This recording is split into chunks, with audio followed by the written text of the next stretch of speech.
Chapter 31, verse 25 to 27. She is clothed with strength and dignity. She can laugh at the days to come. She speaks with wisdom and faithful instruction is on her tongue.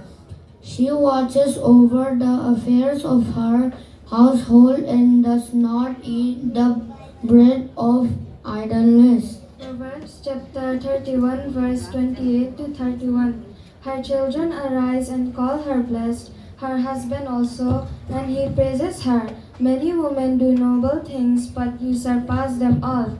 Charm is deceptive and beauty is fleeting, but a woman who fears the Lord is to be praised.